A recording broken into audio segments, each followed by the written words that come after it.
మేడారానికి పోటెత్తిన భక్తులు ఆదివారం ఒక్కరోజు 5 లక్షల మందికి పైగా రాక వాహనాలతో కిక్కిరిసిపోయిన వనదేవతల దారులు. చూడు, ఇంతమంది జనం ఒక్కరోజు 5 లక్షల మంది దర్శించుకున్నారట మన సమ్మక్క సారక్కలను. ఇప్పటికైనా బీజేపీ ప్రభుత్వం, ఇక్కడున్న 8 మంది బీజేపీ ఎంపీలు మేడారం జాతరను జాతీయ జాతరగా దాన్ని గుర్తించి దానికి ఒక 300 కోట్ల రూపాయల ఫండును రిలీజ్ చేయండి. మా దక్షిణాది పండుగల మీద ఇంత చిన్న చూపు వద్దు.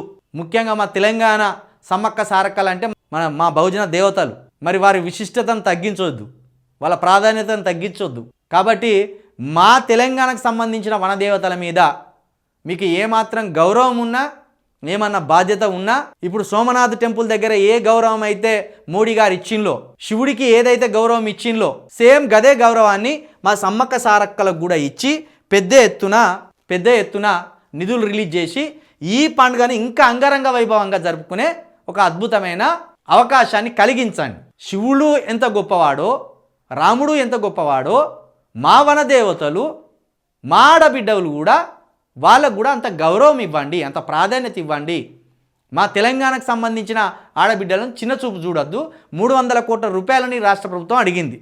300 కోట్ల రూపాయలను వసూలు చేసి ఇక్కడ ఇవ్వవలసిందే మీరు. దాంతో మేము ఇంకా అద్భుతంగా అక్కడికి వచ్చిన భక్తులకు సకల సౌకర్యాలు కల్పిస్తాం. మీరు ముష్టి వేసినట్టు చేయకుర్రి. చిన్న చూపు చూస్తాను, మీరు అసమానత చూస్తాను మా పండుగల మీద, మా దేవుళ్ళ మీద. ఇక్కడ ఉన్న 8 మంది ఎంపీలు దీన్ని మాట్లాడాలి. మీరు పార్లమెంట్లో మేడారం జాతరకు సంబంధించి ఎన్ని 100 కోట్లు తీసుకొస్తారో మీరు మాట్లాడాలి. బీజేపీకి సంబంధించిన 8 మంది ఎంపీలు, అదేవిధంగా కాంగ్రెస్ సంబంధించిన 8 మంది ఎంపీలు కూడా మాట్లాడాలి. ఇప్పుడు మా బండి సంజయ్ గారు నోరు తెరవాలి. మరి సమ్మక్క సారక్క జాతరకు మా బండి సంజయ్ గారు పోతారో పోరో నిర్ణయించుకోవాలి. ఒకవేళ పోతే అక్కడ సౌకర్యాలు ఎట్లున్నాయి, ఇంకా ఎంత ఫండ్ తీసుకొస్తావు నువ్వు సమ్మక్క సారక్క జాతరకు? బండి సంజయ్ అన్న ఇప్పుడు మాట్లాడాలి. నువ్వు ధర్మపురి అరవింద్ గారు మీరు కూడా మాట్లాడాలి.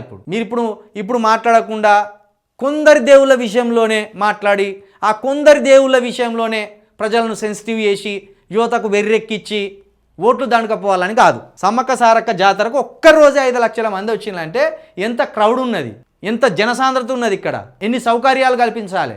దాన్ని ఆలోచనలో పెట్టుకొని ఖచ్చితంగా 8 మంది ఎంపీలు బీజేపీ వాళ్ళు అక్కడ కేంద్ర ప్రభుత్వం నుంచి 300 కోట్ల రూపాయలను ఖచ్చితంగా వసూలు చేయవలసిందే.